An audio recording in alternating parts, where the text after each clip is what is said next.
Hey guys, Indy here with Ultimate Tool Reviews. Well, if you see my previous videos, you know that I am in Central Florida and we just got hit by Hurricane Ian.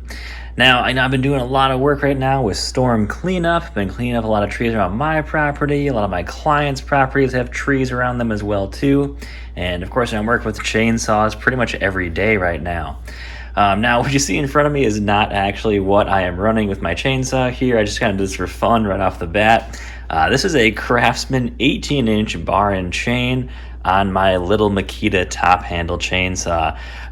What's funny is that it would actually run this probably not under any load, but it would spin that around just a little bit. Now I don't want to necessarily power it on and damage the motor with such a larger bar and chain on there, but you know what? It does fit on there. So if you're wondering, if you want to upgrade, your bar and chain on any of your chainsaws, here's how to do it. So this is the standard Makita bar and chain. This is just their usual 12-inch right here, so just the bar. Now I was using this today, and I ended up frying the chain. I was cutting up some limbs, and I didn't notice there was a nail in one of the limbs. Hit that nail, had a little bit of sparks fly here and there, but I noticed that after that I started cutting again, and it cut it a lot slower. So, I probably dulled that chain. I might just go maybe sharpen that chain, see if I can get it sharpened again. But if not, I've got other options. So I like to use all my chainsaws, regardless of what type of chainsaw, how powerful, how not powerful that chainsaw is, with just this standard, basically this is my standard, 16-inch bar and chain setup here. So, this is a great size for this chainsaw, but, it's not a common size I can find and buy, I'd say, cheaply. Now, I like using the Makita. This is the Makita 16-inch up here, and I actually can find, if you guys want, I can put the link in the description, the Oregon bar and chains, and they're actually pretty cheap. They're under 20 bucks on Amazon. You can also buy just the regular packs of extra chains. I think it's like a 3-pack for like 20 bucks. So you can replace your bar and chain relatively easily for really little money. Now I'm using a chainsaw, I would say at least once a month. So I'm always going to be, swapping out bar and chains, sharpening my chains. I don't mind just swapping out the whole bar and chain just to make sure I'm good to go for the next job. 25 bucks isn't really a big deal. Just to have a chainsaw that is fully functional and working. Now, of course, when you're thinking about, swapping out bar and chains, it's always kind of nice to spend the extra money and do both the bar and chain at the same time. You can swap with just the chain if you want.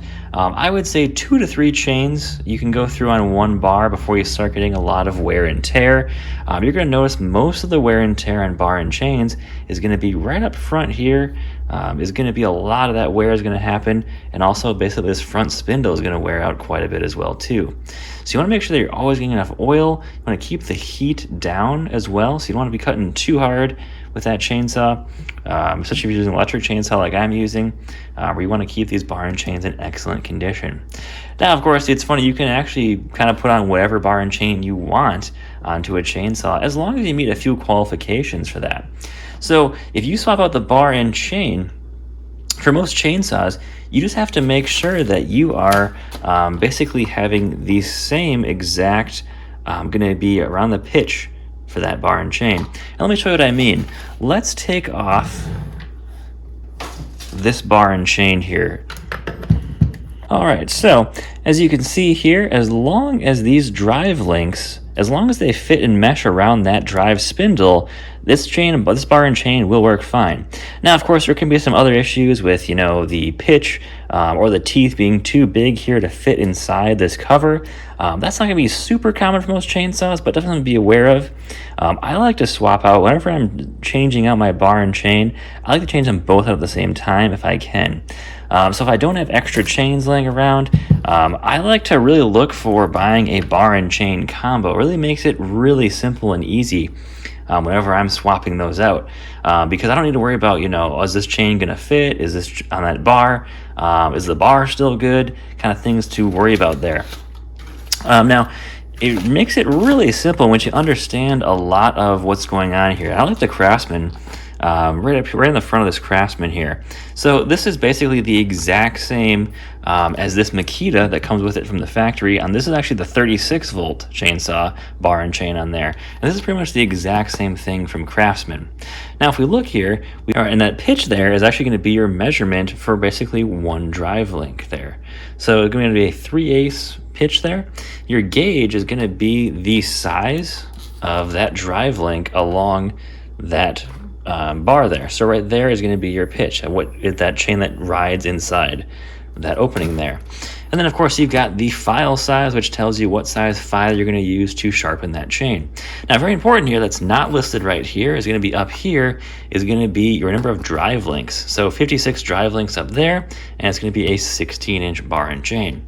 So if we look at this Husqvarna chain right here, will this chain work on this bar? Well, let's find out. So we've got 56 drive links, so that matches this here.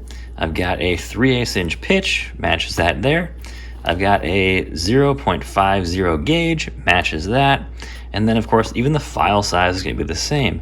Now you can have different file sizes. You can have slightly different teeth, more aggressive teeth. Sometimes they have teeth that are more resistant to kickback. But as long as you have, a 16-inch, you have the same number of drive links, same number of pitch and gauge, you should be good to go with that chain on there. Now, I don't like buying chains like this. Actually, I had a client give this to me. They were getting rid of this when I came in to do some of their work on their property, and they didn't have this chainsaw anymore. And I said, yeah, this should fit one of my chainsaws. So they gave that to me, which is kind of cool. But I actually picked up a ton of these Craftsman bar and chains, picked up a few of the 18 inches and the 16 inches. These were on clearance at Lowe's for like $11 a piece. So I grabbed like 10 of each. And overall, they've been working really well for just how cheap they are. The fact that they come with a chain and a bar is really cool. So I know that chain is going to work on this bar. And as long as that fits on the chainsaw and it fits right around that spindle, I'm good to go. Now, you also want to be careful about running too large of a bar and chain. Now, Makita will do, I think, they have a 10-inch and a 12-inch version of this. Now, of course, I'm going to be running about a 16-inch on this. I'm not going to be pushing this saw too hard here. You want to be careful not to burn out the motors in your chainsaw. But it's going to be really important that, you still, of course, keep yourself safe whenever you're using this as well, too.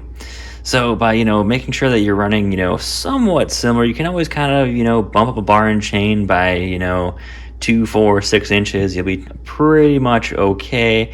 I'm sure there's gonna be some guys in the comments that say, "Oh, don't do that, don't do that," and that's gonna be true of some saws. But always worth to try it out on a saw or two here and there, see if it works. I know I did I think I did a video a while back on that little Ryobi saw that I did, and it ran the 18-inch bar and chain through some wood, which was kind of cool. So I was kind of worried about burning that thing out, but it seemed to just handle it just okay, which was kind of cool. But only reason I'm really upgrading from the standard size here up to the 16-inch is because I can run this same bar, same chain on all three of my chainsaws now, regardless if it's the 18 volt or the 36 volt. So, of course, it's nice always having a little bit longer bar and chain, gives a little more working length there, but when you're running the same kind of stuff like that, it makes it really easy to keep track of everything. You've got, maybe a smaller bar and chain, you got your pole saw bar and chain, your larger bar and chain.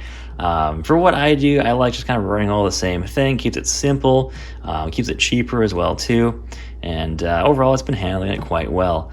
And I'm probably going to buy another one of these things too. They work really well. I look for deals on eBay, find them really cheap as well, so that's always nice. But overall, I do like this chainsaw. It is an excellent chainsaw by Makita. Really great, kind of just throw in the truck, and you've always got a chainsaw ready to go that runs off one 18-volt Makita battery, which is nice to have. But guys, hope this helped out a little bit. If you're looking to upgrade your bar and chain on your chainsaw, it is a little bit intimidating, of course, when you look at all this stuff here. But I recommend maybe go online, check out if you got even the information listed somewhere on the bar of your current chainsaw. You might have that. And just do some quick research, guys. That's all you got to really do to find out, hey, what kind of chain and bar and chain can I run on my chainsaw? And what makes it a lot easier, guys, you buy a bar and chain combo. As long as you can figure out, hey, am I running the correct pitch? Am I running basically the correct pitch is pretty much the major thing you need to worry about if you want to place the bar and chain, because everything else will then line up when you have the same exact, or the correct compatible bar and chain ready to go. So hope this helps, guys, to kind of help you, maybe upgrade your bar and chain relatively easier. And hope that maybe you can save a little bit of money as well, too. But all right, guys, take care. Hope you enjoyed the video.